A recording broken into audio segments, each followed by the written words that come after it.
what I'm talking about, both of these experiments are related because they sort of use the same underlying theory. I mean, we did 2 theory papers on these topics, and they use the same underlying model, so we think of them as sort of related.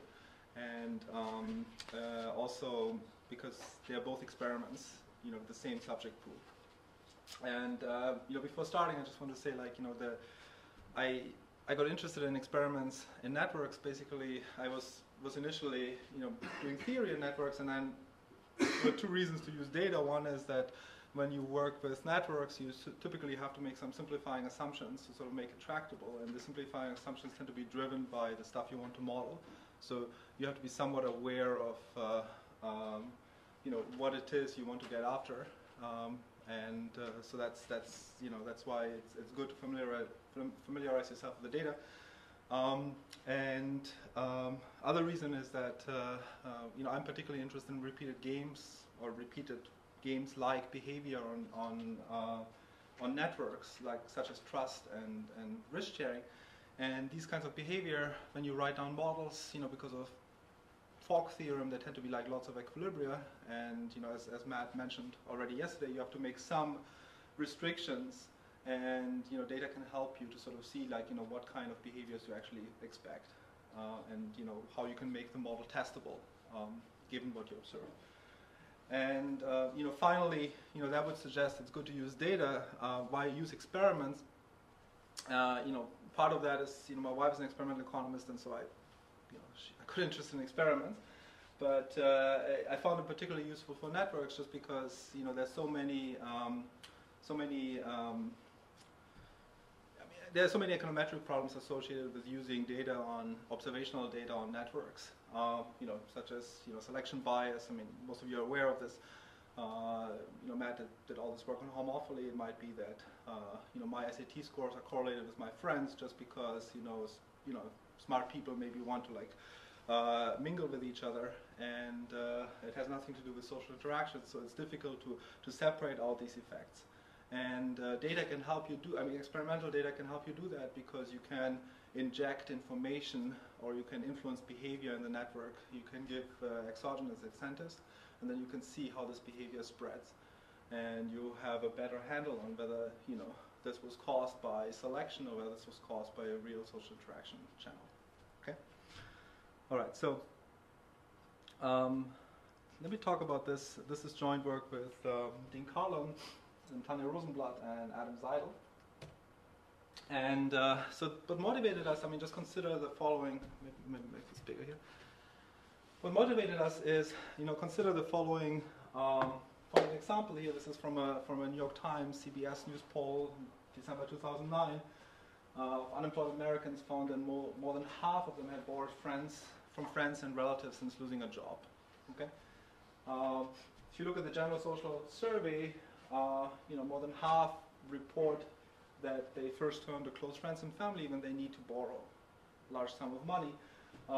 People who have looked at, not me. So there's a YouGov survey in the UK, you know, just to look at another country, and also there, like 50% of people reported that on average they lent about $1,800 to friends and relatives in the past year. And you know, when you look at surveys of startup firms, I mean, they regularly tell you, both in developing countries and in the US, that family and friends are a very important source of initial finance. Okay, so so what this suggests is that you know, social networks are important sources of finance, and you know, well, why are they important for sources of finance? Well, we'll think that part of the reason is because there exists trust in networks, which you know, doesn't exist with strangers, and you can exploit that to sort of make transactions, financial transactions, that otherwise you might not be able to make, okay, or you wouldn't be prepared to make. Now, there is, you know, another channel potentially. It's possible that you know, or it's very plausible that people feel altruistic about people in their network. You know, I like my son, I like my daughter, I like my brother, I like my cousin, and that's one reason why I give them money. So even if I think my cousin is financially inept, you know, the fact that he's my cousin might, might make me prepared, or might make me more prepared to like sort of risk a large sum of money on a startup firm. Okay, but then there is sort of increasing evidence that networks are also useful for monitoring enforcement, and there are a bunch of papers. So we have one. It's mostly a theory paper, but we use a little bit of data from this study as well, actually, where we look at monitoring enforcement in networks. Erica Field has a nice paper, I forgot to put this on, where she looks at microfinance groups who meet more or less frequently, and she finds when they meet more frequently, they trust each other more. It generates more trusting behavior. Okay, so there is the indications that these the indications that networks are important for both monitoring others and also if they don't perform to enforce repayment, for example. Okay. All right. And so what we wanted to do in this project is we want to sort of identify how valuable are these networks. We want to see, depending on your position in the network, you're more central, less central, how much access to resources in the network do you get?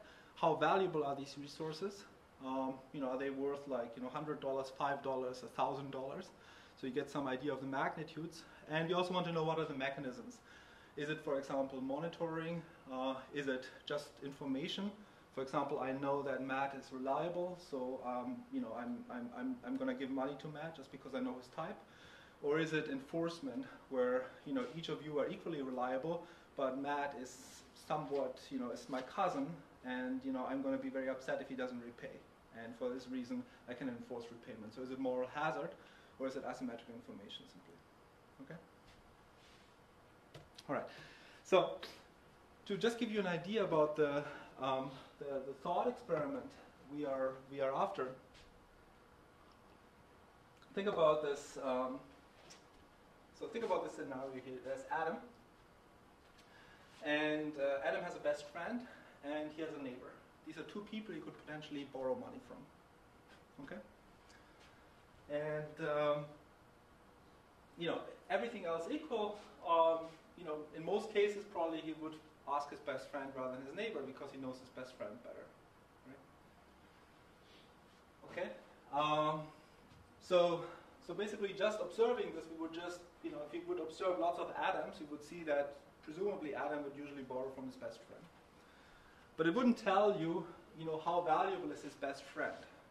It wouldn't tell you, is his best friend worth reduces his borrowing costs by half or a quarter or just a little bit.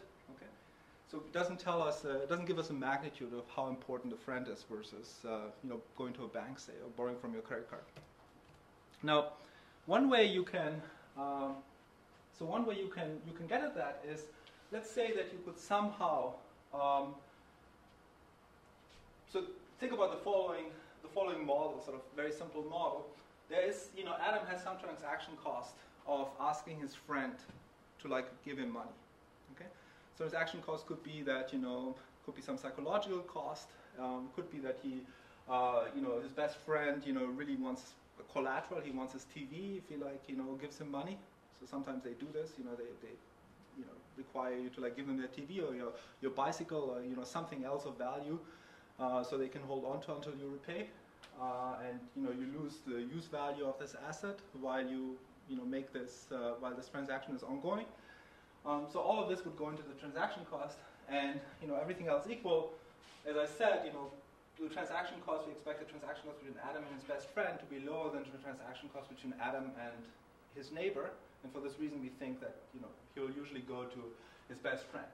But let's assume we could somehow change the transaction cost between Adam and his neighbor. We could make it somehow smaller. Okay?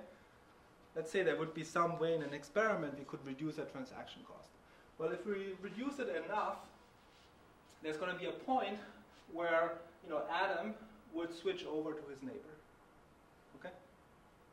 So if you reduce that enough, well, or maybe there isn't. If he feels really hugely uncomfortable borrowing from his neighbor, he'll never switch over. But if the difference is sort of reasonable, we might be able to induce him to switch over from his best friend to his neighbor. Okay?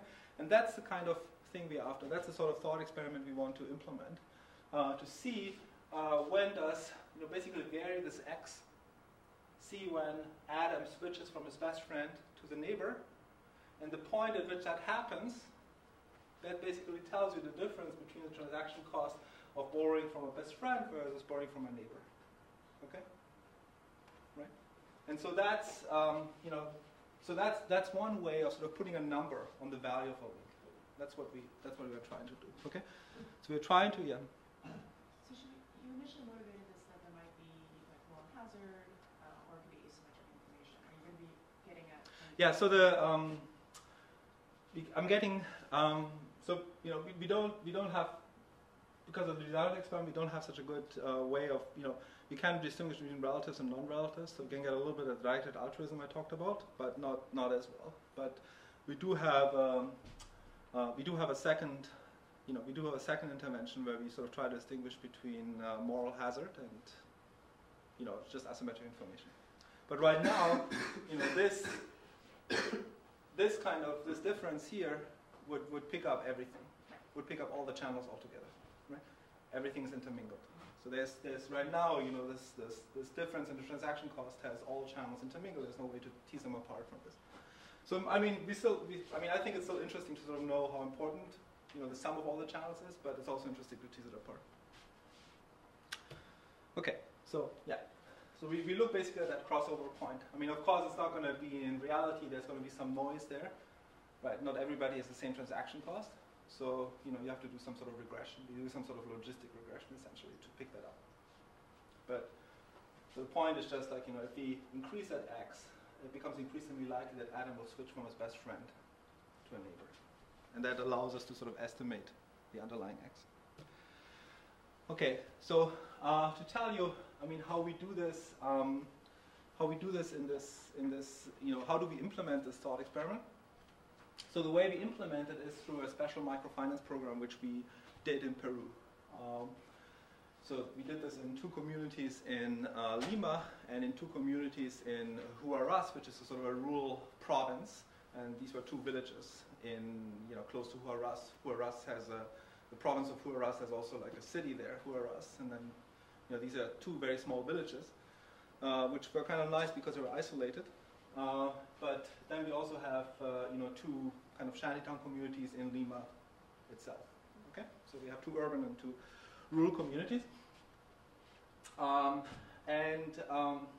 Okay, so the way this program worked was you had to get in order to get a loan.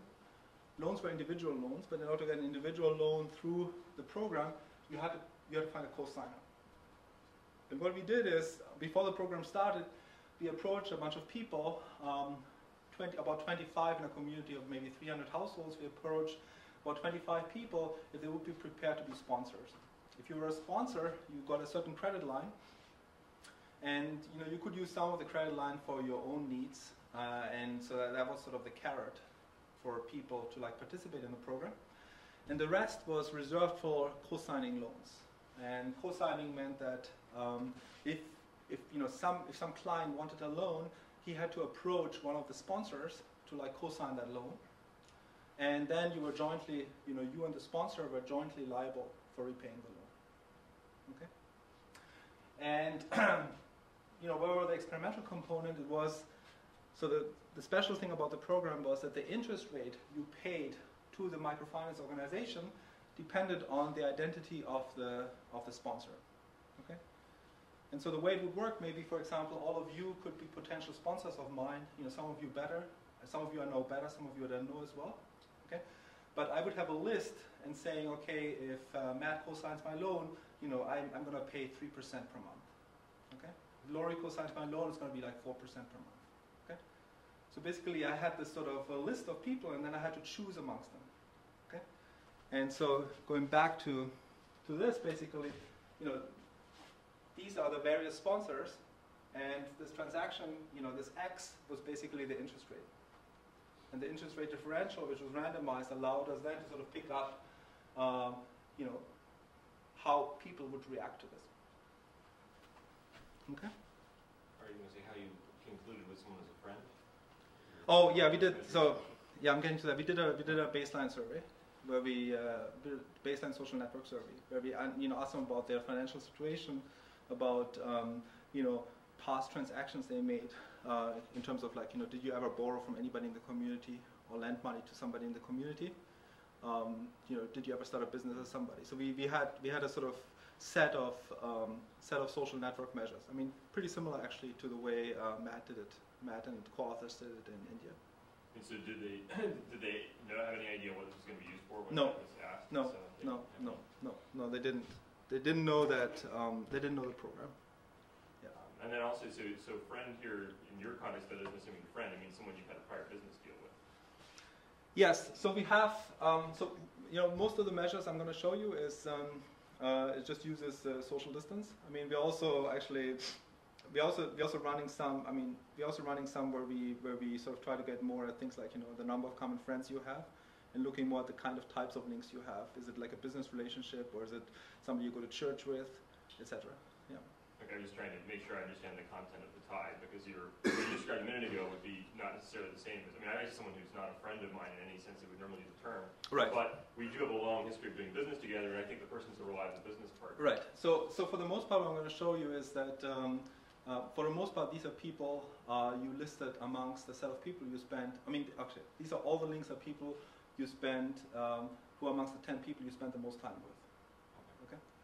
So I mean, so the way the survey was structured is we asked them, who are the 10 people you spent the most time with, and then we asked them to estimate the time. So they gave us a sort of strength of the link, and then this was on one sheet of paper, and then they got the sheet of paper with, they asked them for each of those links, did you ever borrow money from this person or not? Did you ever have a business with this person or not? Okay, did you go to church? Where did you meet, and so on?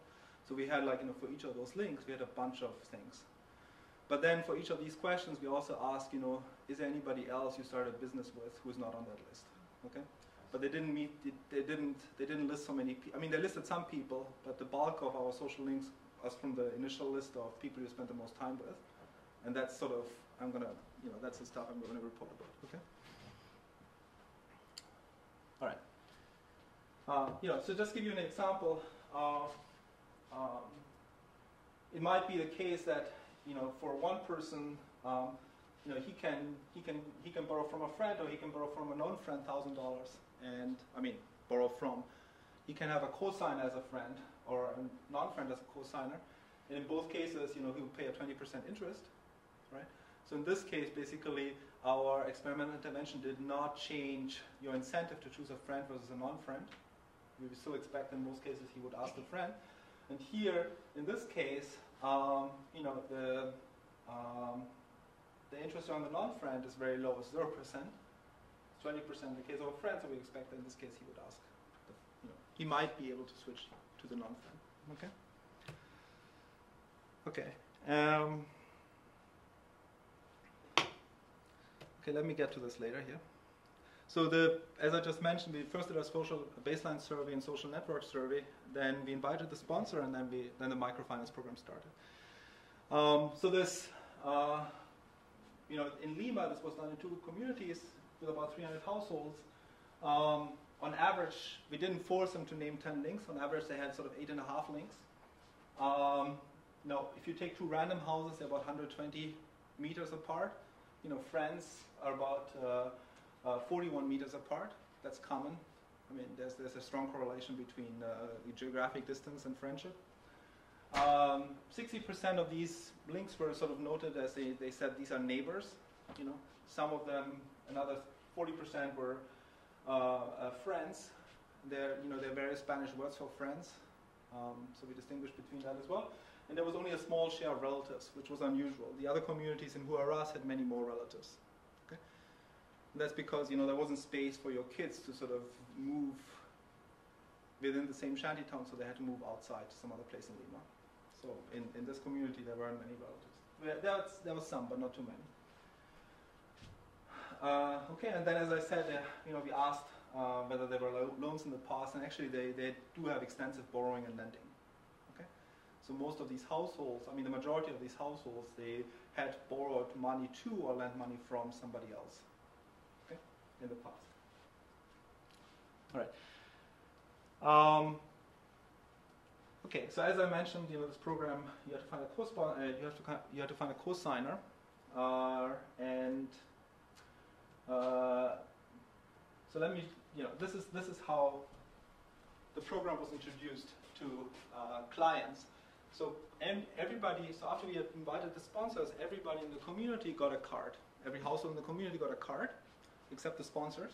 Okay, and this card explained the rules of the program, and it said, okay, first of all, part one, you have to find a sponsor. And so here are the names of all the sponsors and the interest rate. It's a little bit hard to see, okay? But all the names and the interest rates were there. And the interest rates were randomized on a link level, okay? So it wasn't the case that, for example, math would always have low interest rate, okay, as a sponsor. Then part two is, with that sponsor, you have to call, you have to go to the microfinance organization, and you have to sign papers. And then part three is, once everything is done, we give you a check. And the only check the microfinance organization did for these clients was whether they had defaulted. They had started by that time. They had started a credit bureau in Peru, and they checked whether these guys had ever defaulted on a loan. So this was a relatively mild restriction because in most cases these guys didn't have a credit history. Okay, so I think there were a few clients which were excluded, but in most cases there was just no credit history. Okay, so typically these guys would have been extensively screened, but in this case, all they needed was come along with that sponsor, and then they could get the loan, provided they passed this credit bureau check. Okay, and sponsors selected. Oh, okay. So the way we did this from the baseline survey, we had, we had sort of a proxy for household wealth, and we just put them, the microfinance organization sort of told us, okay, no, these people would be comfortable with sponsors, and then we just, put them on a list, and we just asked them one after the other if they would be prepared to sponsor, to participate in the program. If they didn't, some of them said no, they don't want to do that. We went to the next person in the list. So it's based somewhat on their wealth. Yeah, it is. They were more wealthy, and they were also more central, many of them in the community, because that was correlated. Also based on their network position? No, it wasn't based on the network position. But they'd done more previous lending or borrowing, maybe? Well, for example, one person who participated was, one of the leaders of the community.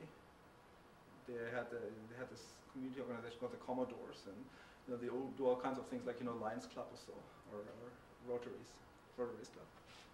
Did you have any informants who could give you insight into whether anyone was trying to game the system, or you can yes. imagine, for instance, that there's one guy out there who would give me a loan, but for me they have a high interest rate. For you they have a low interest rate, and so I lean on you like, okay, go get this on my behalf, and we'll tell them, yeah, it's really for me, and Yeah, so this happened for a bunch of loans, and so we didn't explicitly prohibit that because we thought if we prohibit that, then they'll just lie to us.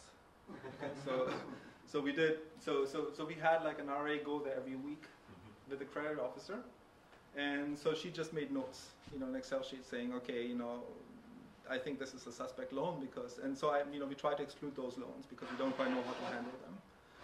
It'd be interesting to model them. It depends, I guess, on what information you had. If, for instance, it was suspect because they showed up with this other third party who was clearly getting the money. If you knew who the third party was, you might be able to. Yeah, so we have this information actually. So we have this bunch of loans with sort of notes, and at some point we'll have to figure out what to do with them. It'd be interesting to see. The third party effects.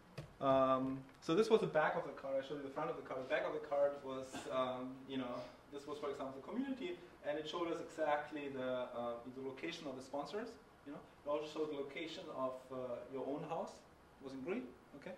And it showed here again, the names of these guys and the interest rates, okay? So we wanted to basically eliminate any kind of confusion about who the sponsors are and where they live, okay? And I think in all these cases, everybody knew who they were, at least by name. This was relatively small. You see, it was around a public park, so this was not such a big area. So everybody knew who they were, and but some of them, sometimes some sponsors were relatives, and sometimes, or they were good friends or neighbors, and sometimes they were further away. So there was variation because of that. Okay, even in the small community. Right. Were the potential borrowers, potential borrowers informed about how the interest rates were determined? Yeah, we just said that basically we said that we're going to randomize the interest rate. Yeah. So We said that, they didn't think that the sponsors were determining the interest rate. No, they knew, yes. And I think they found it out pretty quickly because, they compared sometimes cards and they could say, it wasn't the case that, you always would have a low interest rate. Yeah, we were a little bit worried about that aspect. We thought because it's pretty weird, but somehow people just accepted it. We didn't get many complaints or anything. We just said these are the rules, and we said, and that's it. Sometimes they're weird rules and people follow them. Okay, good. So essentially, the way we thought about this was, we created these assets which are valuable to others, but which basically have zero return to you, right? Because you cannot use this credit line according to the rules of the program unless you game it. And so basically, it's like a car you have at home, which is valuable to others, but you have zero use value out of it. Okay. So this is another nice aspect of doing the experiment. You can control this because when you do, for example, when you have a real asset, depending on who you are, you might have a big use value for that asset, right? And so you're sort of trading off, lending it to a friend, and to get some use out of it, and maybe he gives you a favor in the future, and you trade that off against using the money yourself. So in this case, the rules of the program kind of fix the return to yourself to zero. So the only return it could generate, economic return, was if somebody else used that credit line. Okay.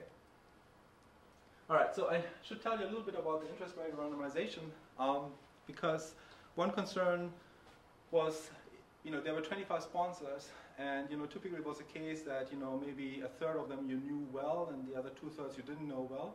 So we thought if we just randomly select the interest rates, and basically you'd always find a cheap sponsor in the set of 8 people or so you know well, and so we thought that our intervention wouldn't have much power. And so instead what we did is we sort of assigned slopes. And so what I mean with that is we ordered, according to the social network survey, we ordered everybody according to close, and distant, in a slope, according to close and distant sponsors. And then we always assigned, the close ones, they had a starting interest rate of 4.5%, and then that interest rate declined with social distance.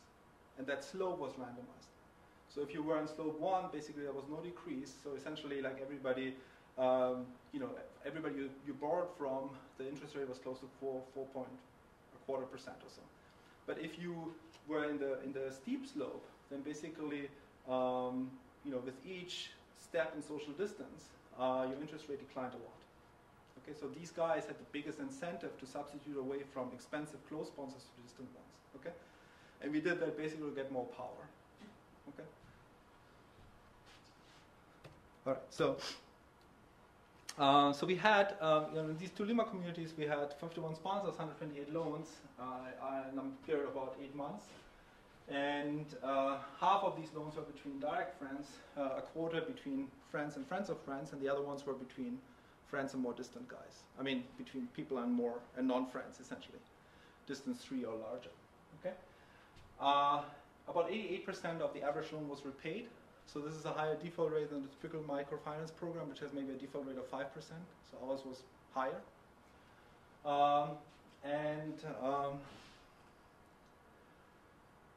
So if you look here at this graph, it basically shows you the average social distance between borrower and lender by slope.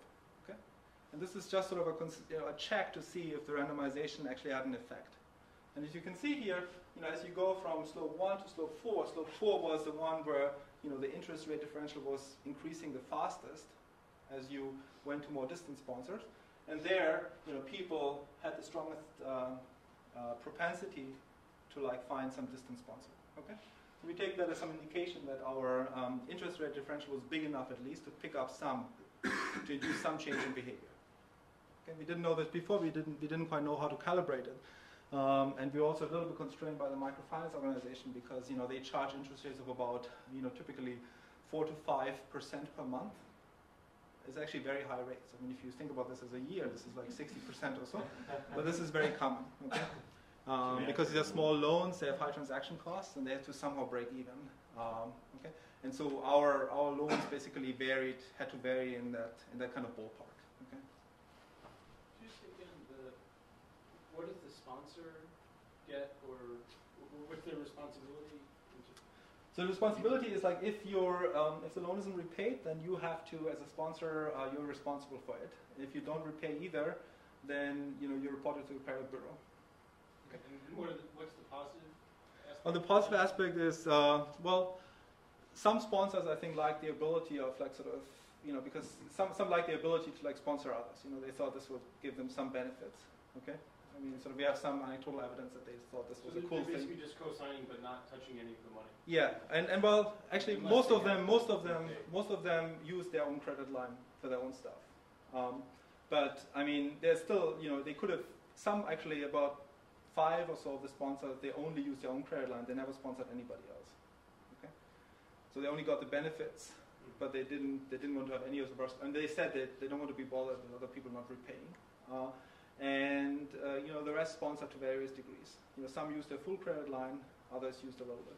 So this is actually an important point because we try to sort of we try to estimate the total loan demand in that community, and we sort of try to make sure that the aggregate sum of the credit lines is kind of big enough to like cover the kind of loans you would expect.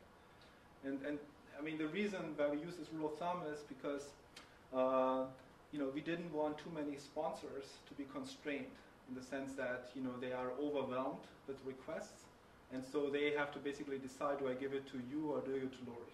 Because we thought if that happens, then we have sort of a two-sided problem. Because on the one hand, I have to like model, we wanted to model it as basically a selection of how the client selects a sponsor. So we wanted to model it basically as how you select a car. You go out and you have different cars to select, and here you have different sponsors to select.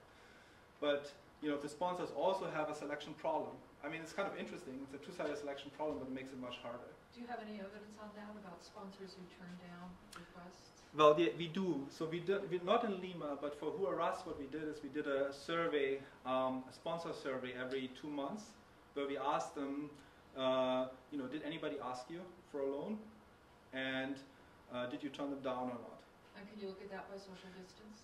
Yes, so we started looking at the data. So we had like some, coding problems. We only coded that recently. But yes, we started looking at the data. We also asked them each time for the Huaraz case. We asked the clients each time they got a loan. We asked them, who else did you ask? Okay, and what did they tell you? It's actually kind of interesting because in most cases, the other sponsors would say, oh, I'm already maxed out, but actually. Almost never they were maxed out, it's a white lie because they, they said that, they just don't want to sponsor this guy. Yeah. So come back again. So why, if I was a sponsor, why would I want to sponsor anybody? I mean, just. Well, I mean, so we added this component that you can use part of the credit line for yourself. We added that because we thought otherwise it wouldn't be attractive enough. But actually, we thought that. We thought that part of this, basically if you sponsor somebody, it's like, you're giving a favor to somebody. And it might have a return for you in the future because that person does something for you. And so even though, that money has no direct economic return to you, it might have an indirect one if there's some repeated gameplay. And so this is the way we thought about it. Okay, but just come back. Yeah. They get access to the credit line only if they sponsor somebody? No. This was completely independent. Okay, so you're just looking for the indirect effect. Yes. Trust build up. Yes, the one thing was just a carrot we gave the sponsors. I guess follow up on that. I mean, from both these questions. So it does sound though like the putative mechanism that's going to generate a willingness to co-sign on the part of the sponsor, right, is potentially related to their perception of the social distance to the person approaching them, right? Because I think you still have a selection issue on their sponsor side because. I mean, as opposed to if, for instance, you had a payment where I'm going to get paid for co-sponsoring you, I get a share of it. It doesn't make any difference who you are. If I, why am I motivated here? Either, altruism, I'm carrying a risk, right? Or because there's a side payment deal we can work out. No, I know. The thing is, yes. So that's right. I mean, but we kind of thought about this in terms of, I can show you how we thought about this in terms of the model, but we thought about this as all part of this transaction cost you have. You know? If I have to like share some of the proceeds with you, for example, if I have to give you, you know, this would make the loan more expensive for me, because if I want to use it for a project, you know, I cannot get the full returns of the project because part of that would be appropriated by you, and so, you know, yeah. It could be, but at the very least, it seems though you still probably are going to want to model it taking into account the proximities as seen by the sponsor. It does seem like the mechanism you're describing, that would be a natural part of it. Yeah, so for the Huaraz data, we have more of this because we did this extra surveys. Yeah, sorry. Yeah, I was going to say, it seems like you could skirt around this problem because you said you asked everybody who they approached. Yes, so we did this exactly because we did the, yeah. Isn't that more directly answering your question? So how much Yes. of the difference is if you apply? Right, so we added that because we had these questions like you had, and so, yeah, so that's the reason why we added that, yeah. But is there much of a difference between the results of your model on who people go ask to and who actually sponsors them? So, yeah, to be honest, so we haven't really worked out this model yet, because, you know, this two-sided model. So it's something we started thinking about, but we haven't really worked it out yet. No, but I mean, Yeah. you applied your model to the co-sponsorship data, Yes. but if you applied that to just the network of who they say they asked, do you get very different results? No, we didn't. So we ran some preliminary stuff on that, we didn't.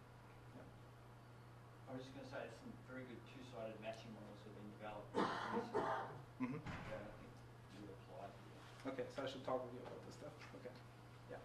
I mean, we try to force it into this one-sided framework, and so we try to make this. Yeah. Sorry, Matt, you had a question? I mean, I guess the original, I mean, here it seems if there's a bias, then what you're going to be getting is underestimating the slope of this function, right? Because it's more likely, as Carter was pointing out, you know, the further the distance, the more likely the sponsors are going to say no. Right. Right. So it's possible that there were more askings, Yes. more intentions, Yes. if anything. So you're going to get less of a slope than you were. Yeah, imagining. that's right, actually. Yeah, that's right. Okay, so just in terms of the running like totally late here. Okay, so in terms of the You started a couple minutes late. not that late. Okay. Give about that. We're not too rushed. But anyway, so the way we analyze this is basically as a one-sided choice, where you as a client have to choose between different sponsors, and you know, each match between you and a sponsor generates some surplus. Okay, and that surplus is the return of the project. So this is equal across all sponsors, right? So it doesn't matter where I get the money from, I can implement my project. Then there's an interest cost that varies by sponsors, and that's exogenous, because we determine this. And then there's a transaction cost, which depends on, you know, how close I am to the sponsor. Okay? Yeah? And so these three things determine the total surplus from that project. And, you know, the behavioral assumption we make is that as a client, you are selecting amongst all the sponsors, the one who gives you the most surplus. Okay? And so this allows us to basically estimate this as a sort of conditional logic model. You know, where everybody who borrows, it's like buying a car. It's like these are O models. You know, everybody who borrowed faced this sort of choice set of sponsors and had to select one of them out of this choice set. Okay. And you know, if we would have this two-sided, then there would be another element in here, which is sort of the the kind of how much extra the guy wants, you know, for sponsoring me, because he has outside options. Like, for example, if I asked Matt, and Matt is already maxed out close to, and he has to decide between giving it to me or giving it to Laurie, then he would, he could charge a markup, right? And I would have to pay that markup in order to like price out Laurie, and that would make it much harder because these markups will be determined in equilibrium, right? So that would be determined in this two-sided matching model, and so this is hard. And in order to like avoid that, we try to make these credit lines big enough so that we just ignore this.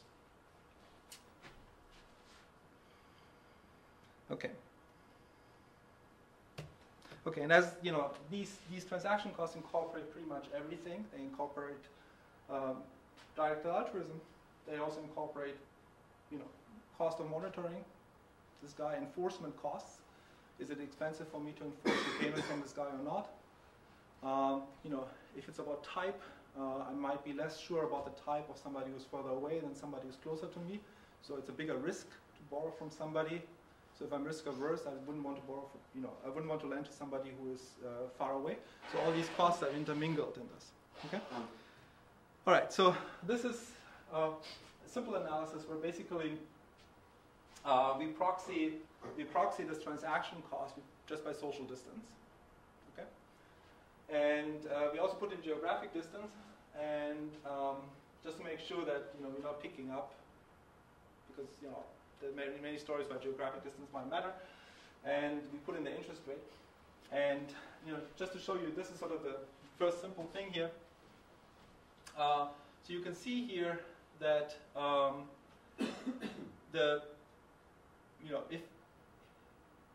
if I'm a direct friend, SD equals 1 means I'm a direct friend with a sponsor.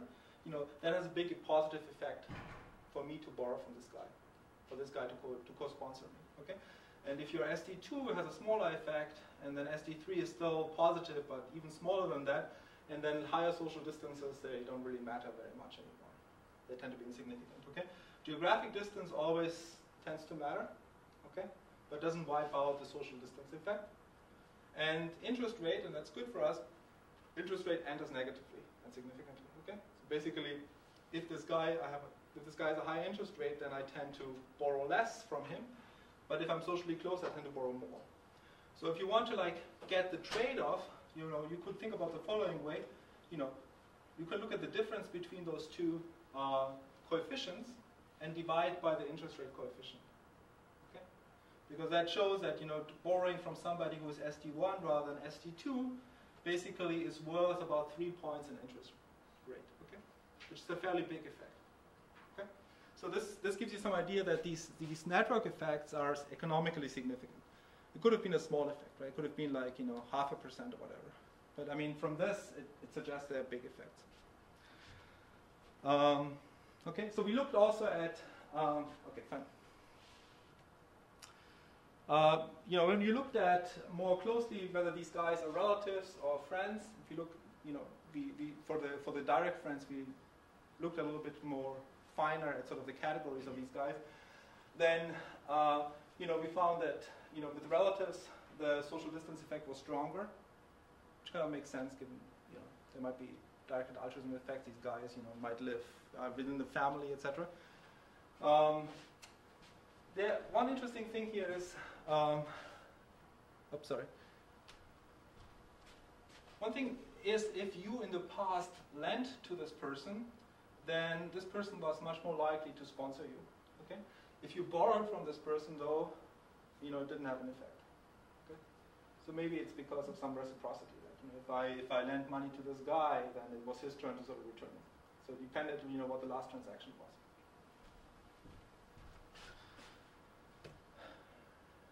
Okay. So if you look at business owners and women, then this slope was not as steep. Okay, so basically this, these coefficients here. Oops, sorry. For women and business owners, these coefficients decline less strongly. They start less, but they also decline less strongly. Which would suggest that this consistent with sort of a view of the world where women are maybe trusted more across all social distances. For example, if you think they're more reliable, then even if you're socially further away, you would be more willing to lend to them. The same was true for business owners. And so, Laurie asked, is there some way of decomposing this into components? And so what we did is we did a second randomization. And the second randomization worked the following way. If you, so for half the people, we told them after 3 months, so these loans were typically 6 months loans. And for half the people, we told them after 3 months, we told the sponsors and the clients that, the sponsor is relieved from his responsibility. Okay, he didn't have to, sponsoring was, was a change, and, he didn't have to sponsor. And the reason why we did this is we wanted to distinguish between enforcement. Basically the sponsor is the sort of the guy who is sort of standing behind you and makes you repay, because he says, look, I'm on the line, you know, you have to pay?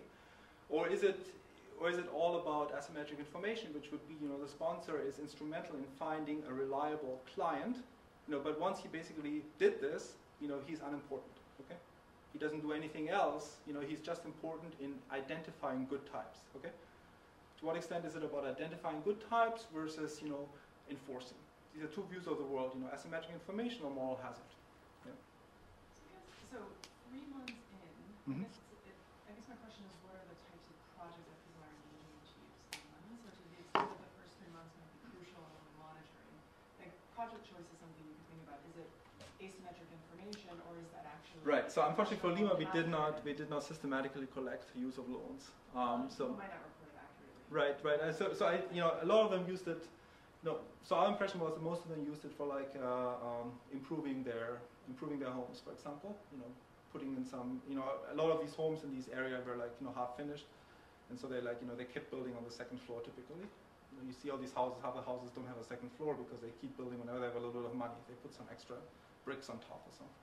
So then enforcement is just to make sure that people actually Yeah, I think so. paying it back, Yes, as opposed yes. to running a business well, which in the first 3 months it might be much more important than you decide to use them. Yes. So I mean, some of them used it as business capital. I guess you could look a little bit at, you know, who was a business owner and who wasn't. I mean, I guess, yeah. I guess it would just mean that since it's after the first 3 months, you would still be getting some mixture of Right. asymmetric information on hazards that might just bias you against finding a lot of evidence. Right. Okay, so this is you know, it's just a simple thing. Like, you know, if you had, so this is between, if the loans were between direct friends, and we took away the responsibility of the sponsor, then the repayment rates plummeted quite a bit. Okay. If it was between indirect friends, you know, then actually it almost, I mean, it had a small effect, but very small effect. Okay? So basically, you know, what this is consistent with is a view of the world where basically, you know, the guys who otherwise wouldn't be able to get loans, you know, they can get loans from friends, I mean, through friends, but these friends basically use their power over these guys, you know, to make sure that they repay. Okay? And once you take away that stick, basically these guys stop paying. Right? Whereas the guy who was sponsored by more distant guys, you know, this is our interpretation. The guys more sponsored by more distant guys may be better types who, you know, would, you know, who repay regardless, and therefore, you know, the thing, you know, taking away that stick doesn't really matter as much. So if that's correct, then you would basically think that the better type you are, the more likely you would gravitate towards the cheap distant sponsors, right? Because you know, it's just cheaper for you. If people can observe your type and they see that, you know, you're a reliable guy, you repay, then you can just choose a distant guy who tends to have a lower interest rate. And on the other hand, if you are you know, a bad type who needs a stick to repay, then, you know, you would have to stick with one of your close friends who are willing to do that unpleasant task. Yeah. I mean, did you have a sense from whatever ethnographic evidence you had of who was exerting power over whom in these things? I mean, a lot of the story here with enforcement is the idea that I, the lone giver, am the powerful party, and I'm going to enforce on you. But you could imagine it working in reverse, especially given the incentives here, where there isn't a great incentive to give a person a loan. That is, I might be wealthier, or in this case, I've been given this exogenous endowment, but you have some kind of leverage over me, so you come to me and are like, you know, Carter, you're going to give me this loan, you know, or else I'll tell everyone that you're a horrible, horrible person, and some of them haven't figured that out yet. So, I mean, you know, in that kind of context, you have a somewhat different interpretation. So I was wondering, do you have a sense of who's got power here?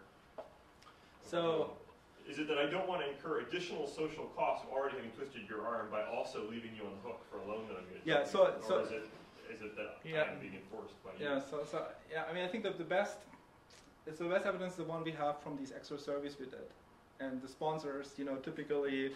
So our impression was that the sponsors basically use these sort of white lies to get out of their responsibility, because they could relatively easily say, look, I already sponsored some people, and they didn't know the credit lines of these guys. Okay, so they basically, you know, you had plausible deniability in some sense, right? And so, but this was enough to sort of fend off, you know, pesky relative.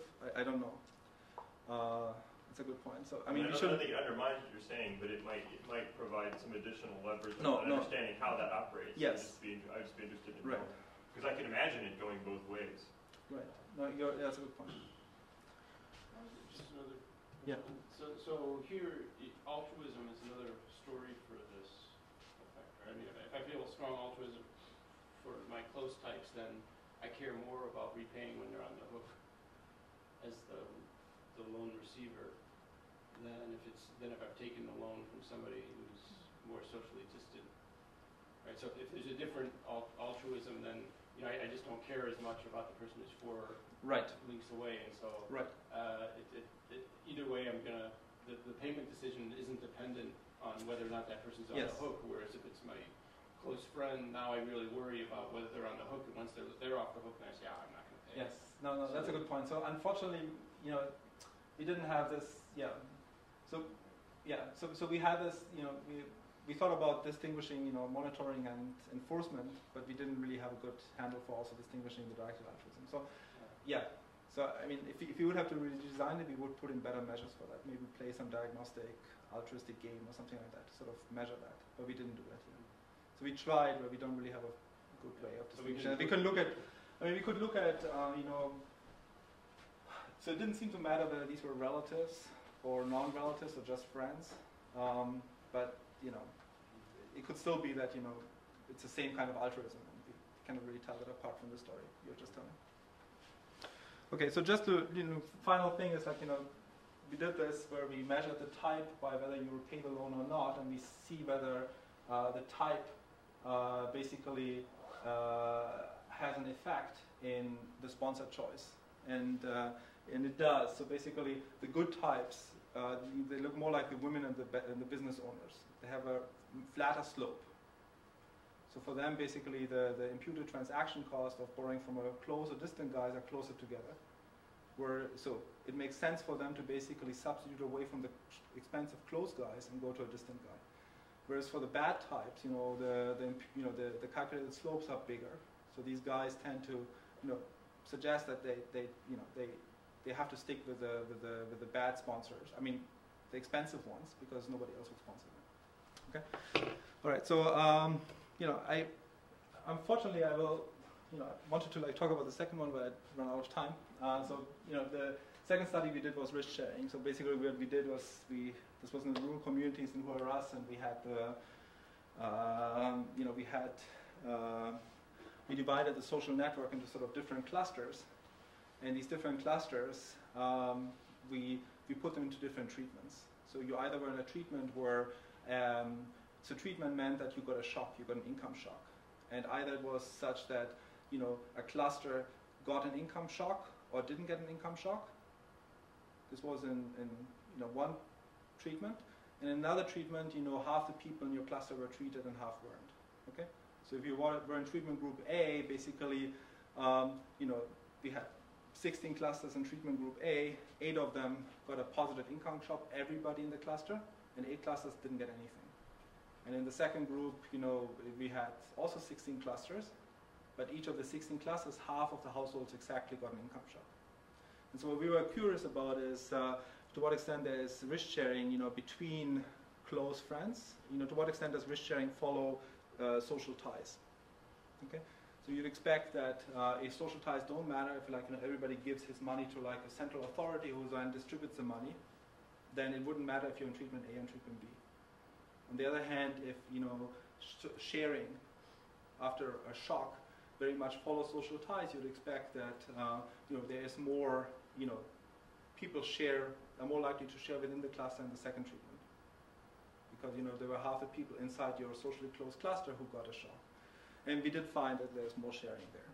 Okay, but actually also we found that people are actually only half the people knew who got a shock, so there's a lot of hiding also going on, even between very close people. Okay, they hide a lot of these shocks. Okay, and these are people who are relatives of yours, a brother next door. This was a very popular program because it increased your income for the month by about 50%.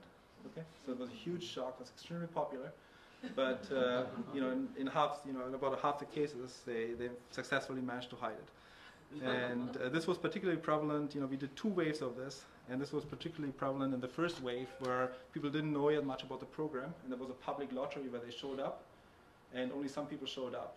And we later looked up at this. So we had a roster of people who showed up to that public drawing, and if you knew somebody who showed up at the public drawing, you were more likely to know about the shocks. Okay. And the second one was very public because everybody showed up.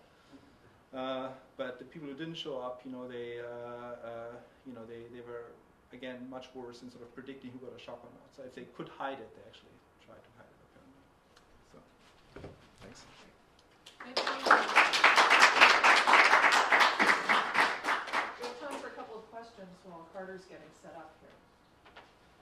Well, so there's obviously many questions have been asked and could be asked. One thing I'm interested in is the dependence on the social network. Have you considered whether dependence on a social network would be more complex than the social distance that would depend upon other structural features of the social network? Yeah, so So actually in the theory paper we did, we do consider this where, there might be, the number of indirect paths you have to this guy, the number of common friends you have is important. And yeah.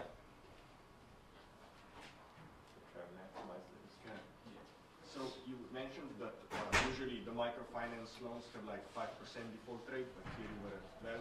Yep.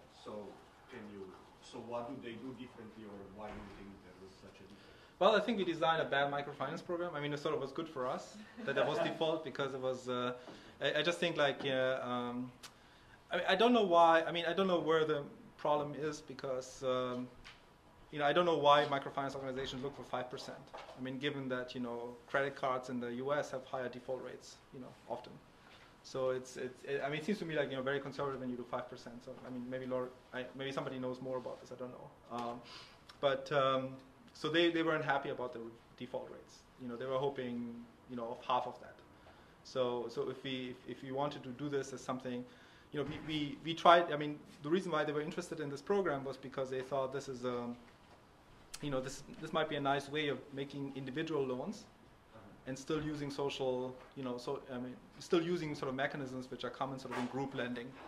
But group lending is sort of, requires a lot of coordination. You have to have these village banks, and they have to meet regularly. And, if there are ways to get around this, to make loans more individual products, that might be good for clients. But how can you do this and still salvage sort of the positive aspects of this group lending? And sort of that's what made it attractive. But, I mean, if we wanted to do this as a sort of program to roll out, it would have to be modified because they wouldn't be interested in such a high default rate. But the way you sort of did it now, it seems like the sponsors took the responsibility, but then there was this organization to which the borrower dealt with. Mm-hmm. So one option would be just to make the sponsors the organizations who are lending the money, and they get, I don't know, 1% cut or something.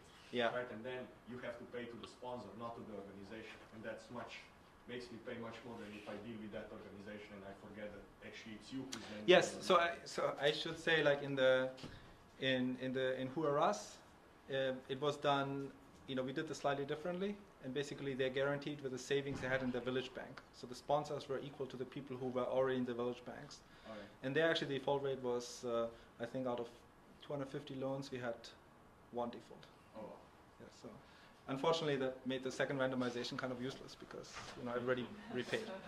So that's why we reported from the first one.